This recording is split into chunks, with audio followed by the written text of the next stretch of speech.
Hi, and thanks for tuning into This Week in East Brunswick, the Township's news and information program. Today, in addition to our regular features, we're trying something different. Tom Schuster, Director of Recreation and Parks for the Township, will present Part 1 of Wildlife in Our Landscape, an historical look at the animals of the New Jersey area. Our regular features include Bob Nemzer's Quick Clicks, this week focusing on film composition, Ken Shalhoub's Health Facts, with news about the FDA banning sulfites, Consumer Aware with Adrian Eisner deals with television safety, and our Township Council review. All this plus a look at sledding on the high school hill. First, here's next week's Channel 8 schedule. Monday at 10 a.m., it's overall toning and firming on Look Great, Feel Great, the health, beauty, and fitness show. Then a special repeat of Target with Paul Durant and representatives of the American Heart Association. Tuesday at 7:30 p.m., Ken Shalhoub investigates pediatric dentistry on Let's Talk Health, followed at 8 p.m. by You and Your Money, coming to you from the financial exhibits at the Brunswick Square Mall with Paul Hansen. Wednesday at 2:30 begins a new series of stories from the library. And that evening at 7:30, Spotlight on Education's Dr. Joseph Sweeney learns about the high school's wheelchair and bicycle repair program. Stay tuned, we'll be back with Part 1 of Wildlife in Our Landscape, and watch Channel 8 in March when the series will be shown in its entirety. Count me in! Count me in. Count me in. Me too. Count me in. Count me in. Count me in. Count me in. Count me in. America is yours. Count yourselves in.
Hello, I'm Tom Schuster, and welcome to the East Brunswick Museum. New Jersey is a more suitable environment for our wild creatures than we might imagine. Even though the Garden State ranks as the 5th smallest of the United States and claims the highest density of human population, it also harbors some of the finest wildlife in the East. The state not only enjoys a reputation as a center of commerce and transportation connecting Philadelphia to New York, it also serves as the major north-south migration route for birds traveling along the Atlantic. Much of our state remains in open space. From the Pinelands National Reserve, which stretches through Cape May County, to Stoke State Forest in Sussex County, there exists a remarkably diverse reservoir of wildlife habitat. Our Atlantic coast and our Delaware River basin are fertile territory for many fish, sea mammals, and birds. We are fortunate to have a reasonably stable wildlife population to share our state with us. Because of its diverse natural habitat, New Jersey has been home to many wildlife species common to North America. The Highlands, a segment of the Appalachian mountain chain, comprises the northwest quarter of the state, from the Delaware Water Gap to the New York state line. The Piedmont, a fertile band of moderately rolling terrain, forms a belt across the state from the Delaware River in the southwest to the Hudson River in the northeast. The Great Coastal Plain stretches throughout the southern half of the state, from the Raritan Bay to Cape May. Each of these regions of the state provides sufficient variation in soils, water, vegetation, climate, and elevations to support a diverse population of resident and visitor wildlife. This diversity of wildlife has been feared, loved, hunted, and tolerated by the human population since colonial times. Some people have an aversion to wild animals because they represent the dangerous creatures of an environment unknown to their experience. Others see wildlife as representations of beauty, grace, or vitality to be studied, enjoyed, and preserved. For others, Wild animals are a sporting challenge faithfully pursued through the seasons and generations. But for most of us, wildlife is a collection of minor characters who burrow in our lawns, frequent our wood piles, and occasionally nest under the eaves of our roofs. However, despite these varied opinions, we must agree that wildlife is an inescapable part of our landscape to be shared by all. Wildlife in New Jersey has been noted and documented since colonial times. Early explorers and navigators recorded sightings of wild animals since 1609, when Hendrik Hudson anchored inside Sandy Hook and explored what is today part of Monmouth County. But the journals and letters of the explorers, hunters, and settlers are an incomplete and uneven record of the wildlife occurring in the state during the 17th and 18th centuries. During this period, European naturalists followed the explorers to North America in search of the many new and exotic species reported from the New World. These naturalists described in word and in drawing the wonders of America's wildlife. Mark Catesby, an Englishman, established himself as the first ornithologist of American birds with the publication of his Natural History of the Carolina, Florida, and Bahama Islands between 1731 and 1743. Catesby's work helped establish a tradition that linked animal study and art as the major means of documenting wildlife in America. Much of the early field study of wildlife in America centered on birds. They were often more accessible and visible than the mammals, which tend to be more nocturnal, and the fish, amphibians, and reptiles, which resort to the cover of water and underground habitats. The birds were also colorful and animated creatures whose ability to fly and sing captured the fancy of both the naturalist and the public.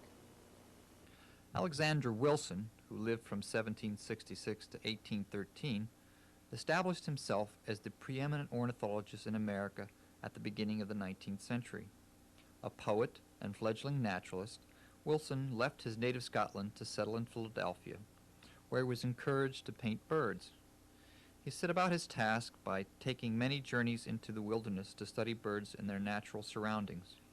He traveled extensively from the Ohio River Valley to southern New Jersey, drawing birds and making detailed journal notes on their behavior and habitat.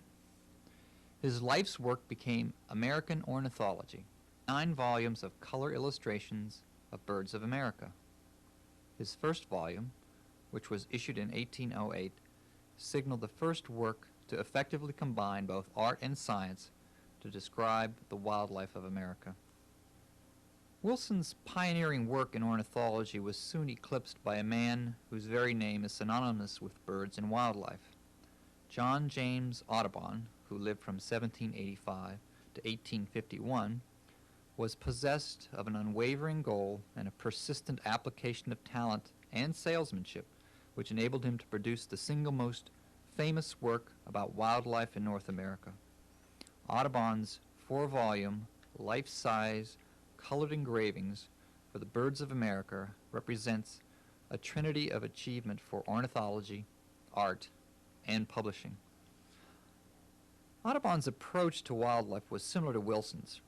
He had spent many years as a child in France observing birds and other animals and their natural habitats. Audubon, who later settled in America, traveled this country extensively, making detailed drawings and observation notes in his study of birds. He visited several areas of New Jersey, including Egg Harbor and Camden County. Audubon's work surpassed Wilson's both technically and artistically. Audubon's technique included shooting, dissecting, and drawing birds after observing them in the field. He further drew his birds to actual size with the aid of a grid system, which enabled him to portray their scale and mass accurately. Artistically, Audubon also took pains, and some might say liberties, in placing his subjects in positions and motions that were both dramatic and easily revealed key identifying marks. He would often include the male, female, and juvenile of a species in a painting in order to demonstrate the differences in color, plumage, size, and activity of the birds. His paintings also show equal attention and care to portraying the landscape and habitat of the birds. While he did employ assistants to aid him in finishing the backgrounds for some of his works, the fine rendering of leaves, branches, flowers, insects, woods, marshes, and streams were all directed and overseen by Audubon to ensure the truest composite of what he saw. The overall effect was a body of work that was as much compelling art as it was revealing natural science. After 30 years, Audubon completed his work on the birds of America in 1838. Not prepared to end his association with America's wildlife, Audubon issued a prospectus for two new works, a miniature edition of the Birds of America and the multi-volume Quadrupeds of America. Audubon would not live to see the completion of these works.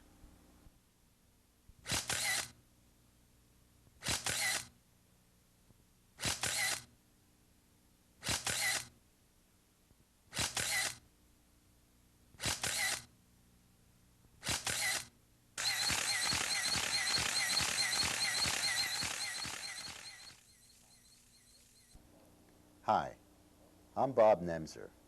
Welcome to Quick Clicks. Our topic, film. Film is made up of layers of different materials.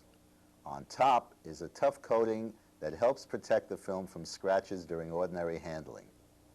Next is a layer of gelatin emulsion that contains the light-sensitive part of the film called silver halide crystals. When you expose film to light, it takes only a fraction of a second to create minor changes in the silver halides and establish a latent image. The larger the halide particles dispersed in the emulsion, the quicker the film will respond to light. This is the film's speed. Color film has several layers of halides, each sensitive to a different part of the spectrum. An adhesive bonds the emulsion to the base. This base is a flexible support of either cellulose acetate or polyester.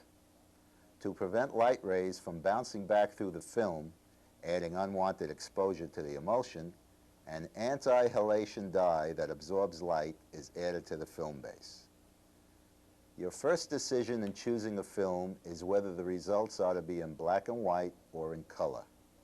Decide also how much color will contribute to the mood and information content of the picture.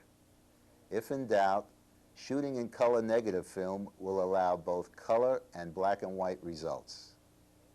In practice, choice of film will also be determined by the type of camera. 110 size cameras, for example, only accept a very small range of films.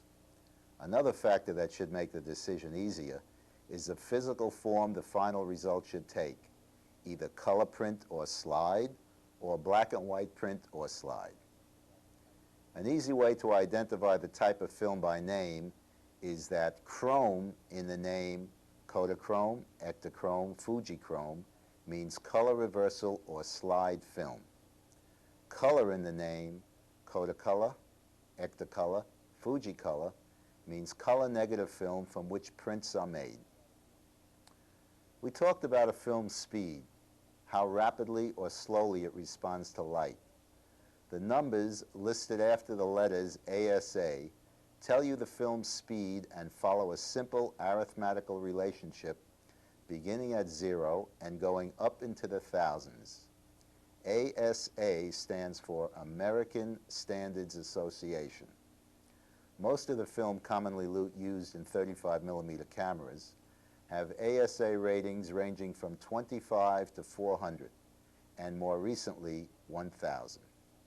A film with an ASA of 100 is twice as fast as a film having a rating of ASA 50, and therefore would require only half as much exposure. Here's what it looks like on the film box and on the enclosed spool itself. As you see here, the number 125. This is plus X black and white film, and its ASA or speed is 125. Now, on this spool itself, you see a rating of 100, which is the ASA. In recent times, and with the new modern packaging, they've dropped the letters ASA and just put the number. But in the older boxes and on the older spools, they have ASA and then the number afterwards. Our next segment will continue our discussion on film. We will talk about film speed and grain, color latitude, and how to choose a film for specific situations. Thanks for joining me, and keep clicking.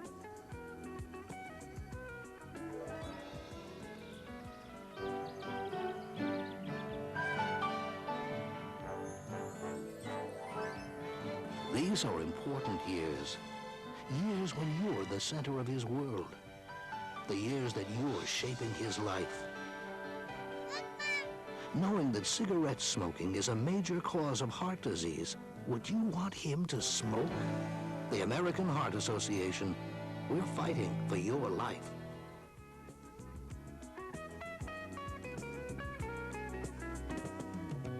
Here's a hot item. The FDA slaps a ban on the use of sulfites on fresh produce to prevent wilting. Sulfites are a group of salts that are used in the food industry in many areas, but especially on the salad bar of vegetables to make them look like they've just been picked when in fact they've probably been picked 6 months ago. Now listen to this case. The McPike family of Salem, Oregon went out for a Mexican dinner. 10-year-old Medea ordered her usual guacamole tostada. But at home, half an hour after finishing the meal, she was an asthmatic, she complained to her parents that she thought that the guacamole was making her sick. While we were phoning our doctor in the emergency room at the hospital, Medea's lips started turning blue, her father says. And he recalled to a congressional hearing on March 27th. By the time Medea reached the hospital, she had gone into cardiac arrest. The emergency room staff resuscitated her, but the girl developed severe brain damage and survived only 5 days. Her doctors ruled that sulfites, a food additive, were the cause of death. Now, since the Washington, D.C.-based Center for Science and Public Health in 1982 first petitioned the Food and Drug Administration to rescind its generally recognized as safe listing for sulfites, at least 6 persons have died from reactions to sulfites in their food. Scores have also reported life-threatening allergic-type reactions. This week, the FDA announced it would ban the use of antioxidants such as sulfites on fresh fruits and vegetables. Now, the thing about sulfites is that they're safe for most people, but people who have a sensitivity to them or who have asthma can have problems with sulfites in very small quantities. Now, sulfates are widely used also in prescription drugs, alcoholic beverages, as well as fresh produce, but the ban does not cover that. The ban is just initially on the fresh produce. Now, what really stimulated this is because the salad bars have popped up all over the place in this country. More and more people are eating produce that have been sprayed with the sulfites, and so this problem has kind of come to a head. Now, according to this article that I've read, a more complete ban is on the way. So there's more to follow on the sulfites, but at least they've been removed from, or will be removed from, fresh produce. Thanks for watching Health Facts.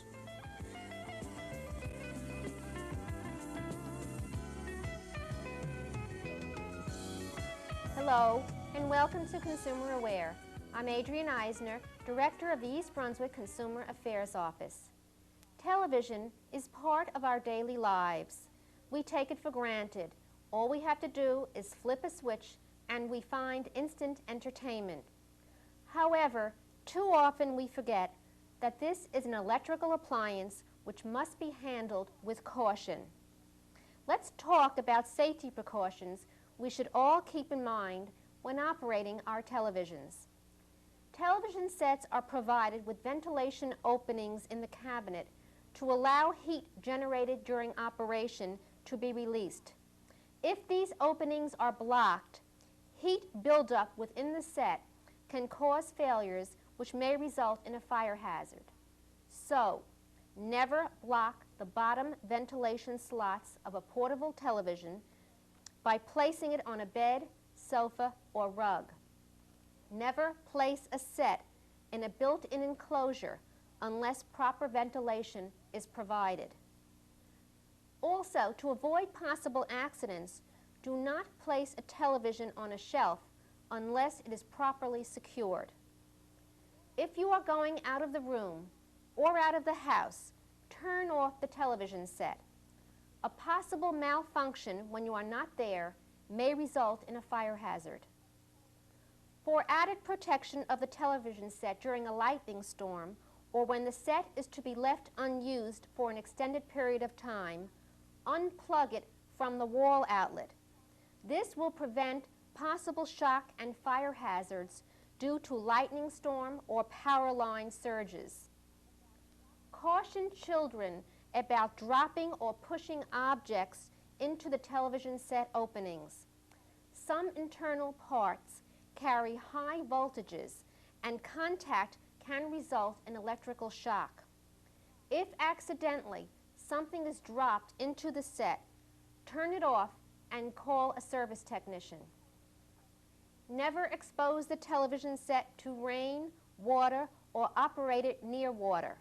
For example, near a bathtub, kitchen sink, swimming pool, or in a wet basement.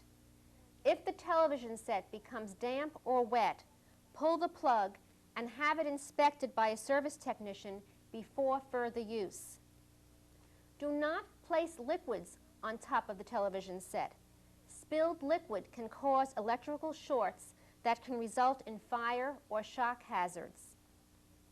Television screens should be cleaned only with the set off. Be sure to wring out the cloth so that no drops of moisture are squeezed onto the glass.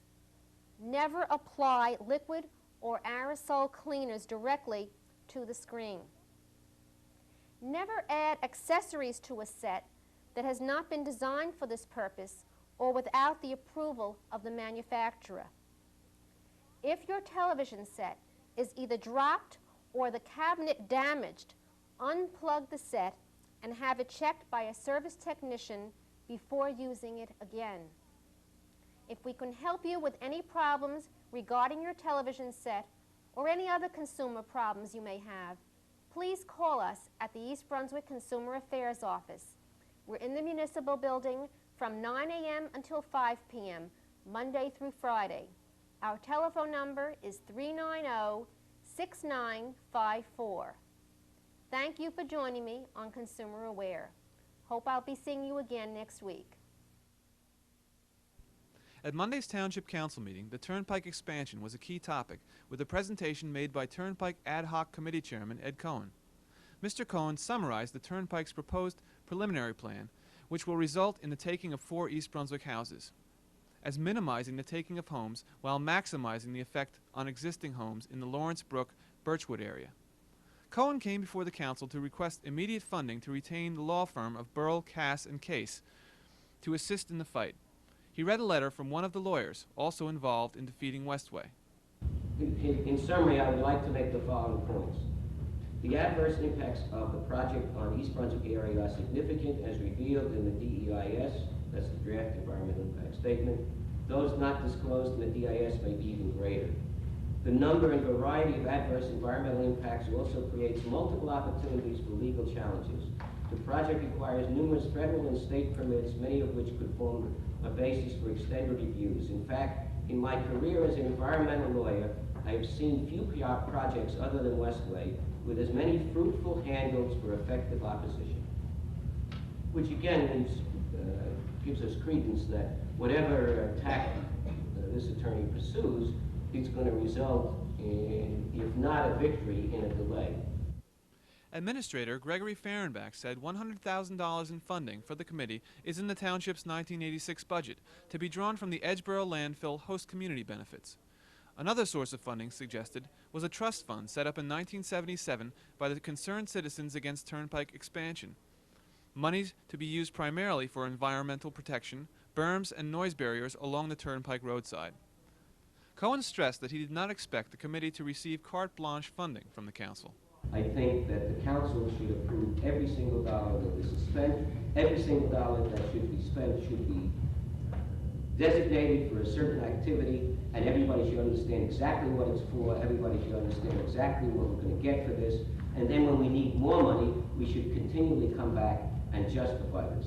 This should not be an open checkbook arrangement. I wouldn't do it if I was sitting in the council seat Neither will I ask you to do that. Just to give us money and say, trust us and we'll spend the money wisely, all right? We should be able to justify every single expense, no matter where the money comes from. Be it come from the host community funds, from the taxpayers' funds, from another fund that we're going to talk about as a suggestion of where the funds should be used. It still should be justified, and everybody should be in agreement that these funds are being used wisely and soundly, right?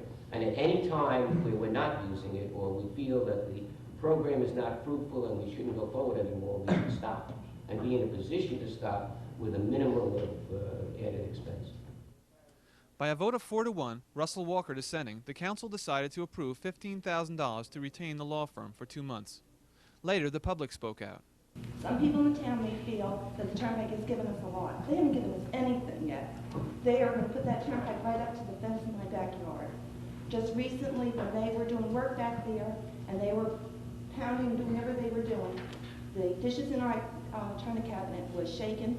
I have new cracks in my new freshly painted walls. I'd like to know what the turnpike's going to do to protect our homes so they're out there making all that noise and that digging. I was here the last time they did the work down by Bethport, the end of Sherry Road. Till 11 o'clock at night, those machines were going. So whoever's saying that the turnpike has given us everything, don't live on the turnpike side. We need your support. I have one important comment to make about, quote, noise barriers that might give the other people in the room an idea of what we're up against. I read the draft EIS, Environmental Impact Statement, the other day. I was kind of surprised to find that the proposed barriers were going to be between 15 and 25 feet in height. I'd just like to say this. The average truck, 18-wheeler, has an exhaust stack that goes 16 feet up. How much noise is a 15-foot barrier going to stop? That's what we're trying to do. That ends our council coverage for this week, but before we close, here's a look at sledding on the high school hill.